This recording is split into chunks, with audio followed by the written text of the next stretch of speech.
Hey, this is Ryan from Rocket SaaS, and you're listening to the SaaS Marketing Weekly podcast, the show that gives you actionable marketing strategies and campaign ideas to rocket your SaaS business. And if you want even more SaaS marketing ideas, go to saasmarketingweekly.com to join my free newsletter.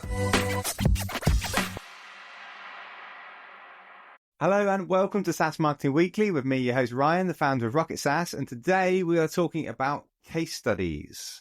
And particularly how to get more case studies if you're struggling.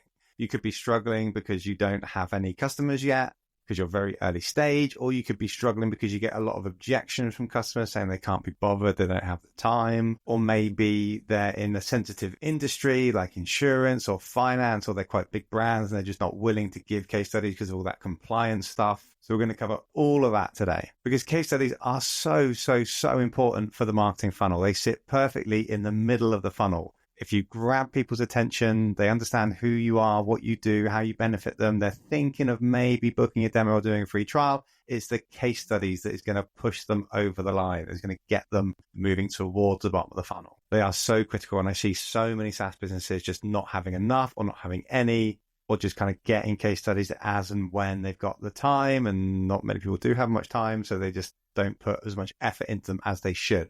But you should be making case studies or getting case studies from your customers ingrained into your business. You should have a process for it. You should be trying to get a new one at least every single month. Well, it depends on how many customers you get, obviously, but you really should be getting more and more and more, because it's not just marketing, it's also really going to help sales. When salespeople are having conversations, whether it's cold or they're doing like demos, if you've got a case study of a very similar brand to the person you're speaking to, showing how you got them great results, the likelihood of you landing that client goes through the roof. So don't underestimate the importance of case studies. But yeah, you get a lot of objections with case studies. You're trying to get case studies off your customers and they don't see what's in it for them. Yeah, if I got to jump on a call with you, or I got to write something for you, oh, that's time out of my day, I'm so busy. Or yeah, maybe the legal team or the PR team or the brand team won't allow them to do one, but you need to overcome that. So first of all, let's talk about if you're super early stage, you don't have any customers yet. You should create a campaign to get beta users or free trials where you give people free access in exchange for a testimonial that you can then expand into a case study. Or maybe even offer people a special offer or an extended free trial in exchange for a testimonial, for a short interview, a case study. That's a great place to start. Or you could be running a pilot program and you're giving early access to the first 5 to 10 people, but they have to provide feedback that you can use as a case study or a testimonial. Or you can give it away to people. You can even get friends and family to use it.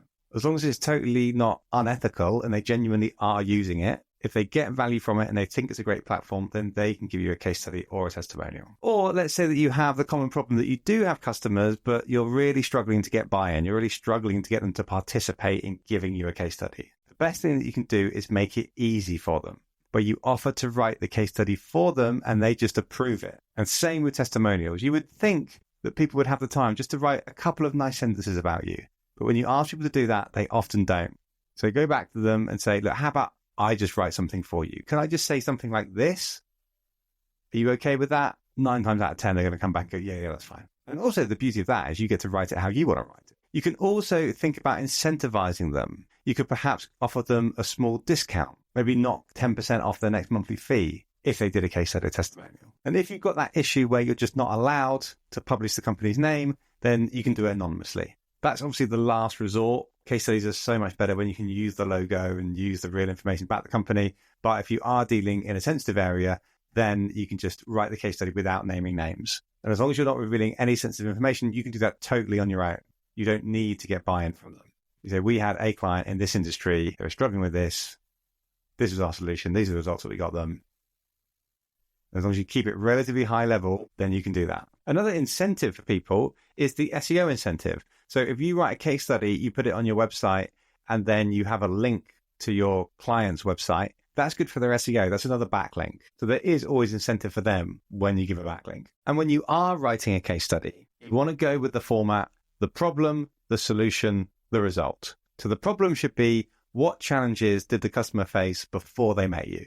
Were they struggling with a certain metric in their business? Were they struggling to get results, struggling to scale, had this massive issue that was causing so many problems? And you know that that problem that they suffered from is the exact same problem that your target audience is suffering from. So that's why you start with the problem, because you want people to be reading the case study and thinking, yep, this is me. This is where I am at now. Then section 2 of the case study, you talk about the solution. How did your SaaS product help them overcome that solution? What features do you have? What benefits? How quick was the onboarding process? What kind of data did you use? What kind of data did you provide to them? What access did you give them? How many users did they get?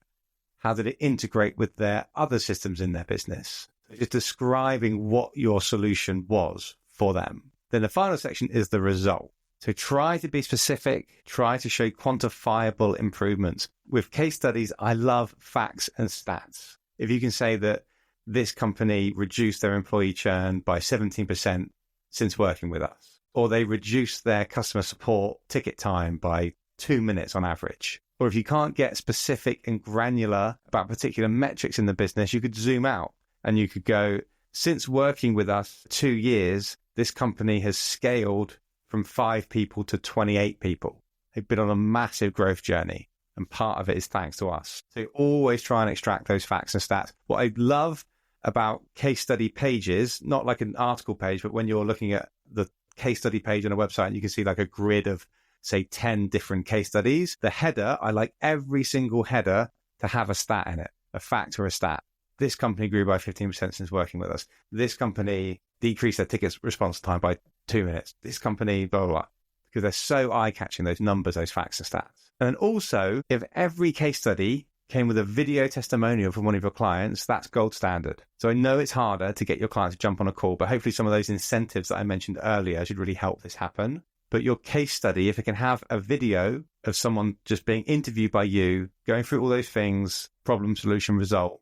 So you can stick maybe you don't have to be too long, sort of like 5 minutes max for the website would be great. And then what you can do is you can extract short clips from that longer video. So just little segments, little like 1-2 sentences that the client says about how great you are. Extract that, turn that into a short video. That's brilliant for LinkedIn ads, organic content. So if you interview 10 of your customers, you'll have 10 long form videos saying how great you are.